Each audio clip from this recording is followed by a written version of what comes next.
तो देखिए 12 साल बाद संगम नगरी में महाकुंभ का आयोजन हो रहा है और यही वजह की हर स्तर पर तैयारी की जा रही है। बात अगर रेलवे की करें तो महाकुंभ पर रेलवे का महा इंतजाम देखने को मिल रहा है। महाकुंभ रेल सेवा वेबसाइट और महाकुंभ रेल सेवा ऐप की शुरुआत की गई है। स्टेशनों में वेटिंग हॉल और वेटिंग रूम की भी व्यवस्था की गई है। स्लीपिंग पॉइंट्स के अलावा रिटायरिंग रूम या फिर डॉर्मेट्री, एग्जीक्यूटिव लॉन्ज जो है इसकी भी व्यवस्था वहां पर देखने को मिलने वाली है। दिव्यांगों, वृद्धजनों के लिए बैटरी संचालित कार और व्हील चेयर भी यहां पर रहने वाली है। स्टेशन पर कैटरिंग की सुविधा और फर्स्ट एड बॉक्स की भी सुविधा रहेगी, यानी कि किसी भी आपात स्थिति से निपटा जाए, फर्स्ट एड सुविधा तुरंत पहुंचे, इसे लेकर यहां पर व्यवस्था की गई है। यात्री सुविधा केंद्र और टूरिस्ट बूथ, प्रधानमंत्री जन औषधि केंद्र की भी व्यवस्था वहां पर नजर आएगी। इसके अलावा नाराक्षित टिकट बुक करने के लिए भी 96 मोबाइल यूटीसी की सेवा यहां पर रहेगी। बड़ी संख्या में ऑटोमेटिक टिकट वेंडिंग मशीन भी यहां पर रहने वाली है, इसकी भी व्यवस्था रेलवे स्टेशन पर देखने को मिलने वाली है। क्यूआर बेस्ड टिकट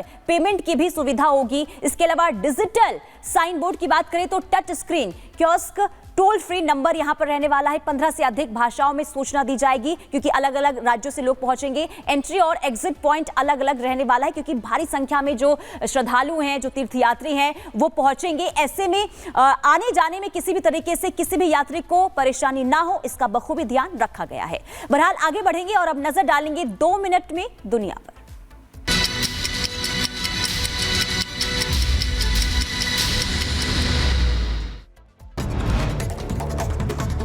इजरायल ने सेंट्रल गाजा में हमास के अंडरग्राउंड हथियारों के गोदाम को किया नष्ट। इजरायली सेना लगातार गाजा पर कर रही है अटैक। दक्षिणी गाजा पर इजरायल ने हवाई हमला किया, एक बच्चे समेत 10 लोगों की मौत हो गई। इजरायल ने गाजा पर हवाई हमला किया, बुरेज में 3 और मध्य गाजा के डेर अल बसा में 3 लोगों की मौत।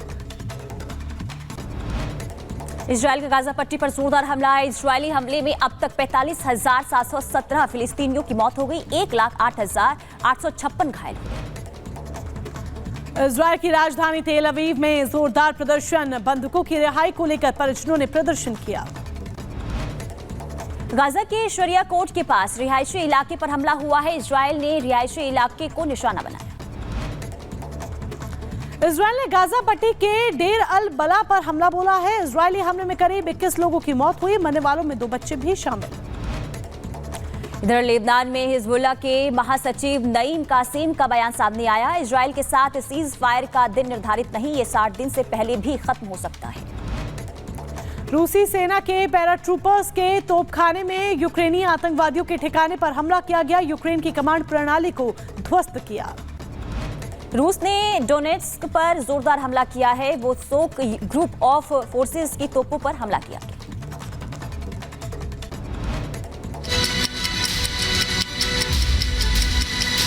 तो देखिए 12 साल बाद संगम नगरी में महाकुंभ का आयोजन हो रहा है और यही वजह की हर स्तर पर तैयारी की जा रही है। बात अगर रेलवे की करें तो महाकुंभ पर रेलवे का महा इंतजाम देखने को मिल रहा है। महाकुंभ रेल सेवा वेबसाइट और महाकुंभ रेल सेवा ऐप की शुरुआत की गई है। स्टेशनों में वेटिंग हॉल और वेटिंग रूम की भी व्यवस्था की गई है। स्लीपिंग पॉइंट्स के अलावा रिटायरिंग रूम या फिर डॉर्मेट्री, एग्जीक्यूटिव लॉन्ज जो है इसकी भी व्यवस्था वहां पर देखने को मिलने वाली है। दिव्यांगों, वृद्धजनों के लिए बैटरी संचालित कार और व्हील चेयर भी यहां पर रहने वाली है। स्टेशन पर कैटरिंग की सुविधा और फर्स्ट एड बॉक्स की भी सुविधा रहेगी, यानी कि किसी भी आपात स्थिति से निपटा जाए, फर्स्ट एड सुविधा तुरंत पहुंचे, इसे लेकर यहां पर व्यवस्था की गई है। यात्री सुविधा केंद्र और टूरिस्ट बूथ, प्रधानमंत्री जन औषधि केंद्र की भी व्यवस्था वहां पर नजर आएगी। इसके अलावा नाराक्षित टिकट बुक करने के लिए भी 96 मोबाइल यूटीसी की सेवा यहां पर रहेगी। बड़ी संख्या में ऑटोमेटिक टिकट वेंडिंग मशीन भी यहां पर रहने वाली है, इसकी भी व्यवस्था रेलवे स्टेशन पर देखने को मिलने वाली है। क्यूआर बेस्ड टिकट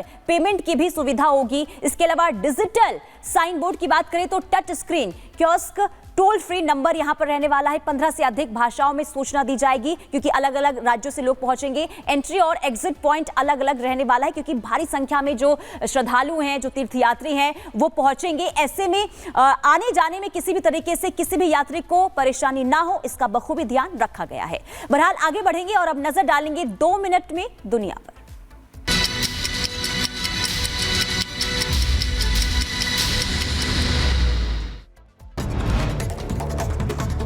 इजरायल ने सेंट्रल गाजा में हमास के अंडरग्राउंड हथियारों के गोदाम को किया नष्ट। इजरायली सेना लगातार गाजा पर कर रही है अटैक।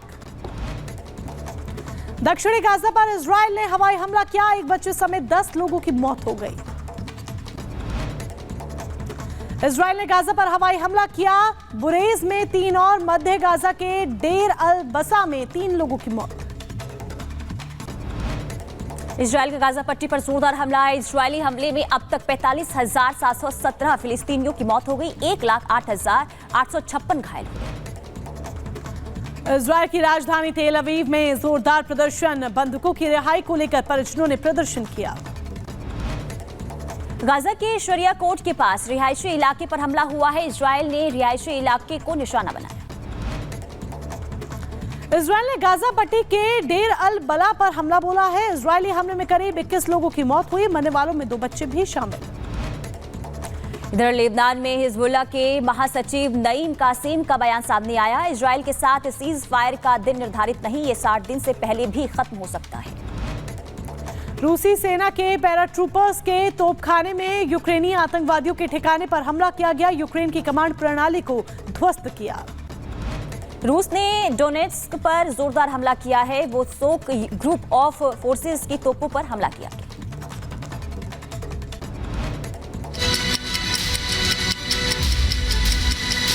तो देखिए 12 साल बाद संगम नगरी में महाकुंभ का आयोजन हो रहा है और यही वजह की हर स्तर पर तैयारी की जा रही है। बात अगर रेलवे की करें तो महाकुंभ पर रेलवे का महा इंतजाम देखने को मिल रहा है। महाकुंभ रेल सेवा वेबसाइट और महाकुंभ रेल सेवा ऐप की शुरुआत की गई है। स्टेशनों में वेटिंग हॉल और वेटिंग रूम की भी व्यवस्था की गई है। स्लीपिंग पॉइंट्स के अलावा रिटायरिंग रूम या फिर डॉर्मेट्री, एग्जीक्यूटिव लॉन्ज जो है इसकी भी व्यवस्था वहां पर देखने को मिलने वाली है। दिव्यांगों, वृद्धजनों के लिए बैटरी संचालित कार और व्हील चेयर भी यहां पर रहने वाली है। स्टेशन पर कैटरिंग की सुविधा और फर्स्ट एड बॉक्स की भी सुविधा रहेगी, यानी कि किसी भी आपात स्थिति से निपटा जाए, फर्स्ट एड सुविधा तुरंत पहुंचे, इसे लेकर यहां पर व्यवस्था की गई है। यात्री सुविधा केंद्र और टूरिस्ट बूथ, प्रधानमंत्री जन औषधि केंद्र की भी व्यवस्था वहां पर नजर आएगी। इसके अलावा नाराक्षित टिकट बुक करने के लिए भी 96 मोबाइल यूटीसी की सेवा यहां पर रहेगी। बड़ी संख्या में ऑटोमेटिक टिकट वेंडिंग मशीन भी यहां पर रहने वाली है, इसकी भी व्यवस्था रेलवे स्टेशन पर देखने को मिलने वाली है। क्यूआर बेस्ड टिकट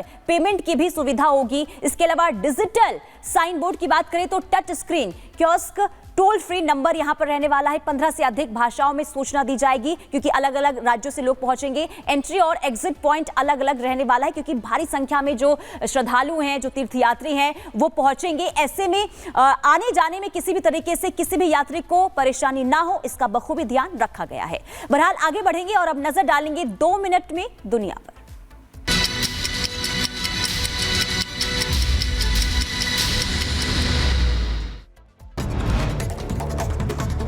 इजराइल ने सेंट्रल गाजा में हमास के अंडरग्राउंड हथियारों के गोदाम को किया नष्ट। इजरायली सेना लगातार गाजा पर कर रही है अटैक। दक्षिणी गाजा पर इजराइल ने हवाई हमला किया, एक बच्चे समेत 10 लोगों की मौत हो गई। इजराइल ने गाजा पर हवाई हमला किया, बुरेज में 3 और मध्य गाजा के डेर अल बसा में 3 लोगों की मौत। इजराइल का गाजा पट्टी पर जोरदार हमला है। इजरायली हमले में अब तक 45,717 फिलिस्तीनियों की मौत हो गई, 1,08,856 घायल हुए। इजराइल की राजधानी तेल अवीव में जोरदार प्रदर्शन, बंधकों की रिहाई को लेकर परिजनों ने प्रदर्शन किया। गाजा के शरिया कोर्ट के पास रिहायशी इलाके पर हमला हुआ है। इजराइल ने रिहायशी इलाके को निशाना बनाया। इजराइल ने गाजा पट्टी के डेर अल बला पर हमला बोला है। इजरायली हमले में करीब 21 लोगों की मौत हुई, मरने वालों में 2 बच्चे भी शामिल। इधर लेबनान में हिजबुल्लाह के महासचिव नईम कासिम का बयान सामने आया। इजराइल के साथ सीज फायर का दिन निर्धारित नहीं, ये 60 दिन से पहले भी खत्म हो सकता है। रूसी सेना के पैराट्रूपर्स के तोपखाने में यूक्रेनी आतंकवादियों के ठिकाने पर हमला किया गया, यूक्रेन की कमांड प्रणाली को ध्वस्त किया। रूस ने डोनेट्स्क पर जोरदार हमला किया है, वो सोक ग्रुप ऑफ फोर्सेस की तोपों पर हमला किया।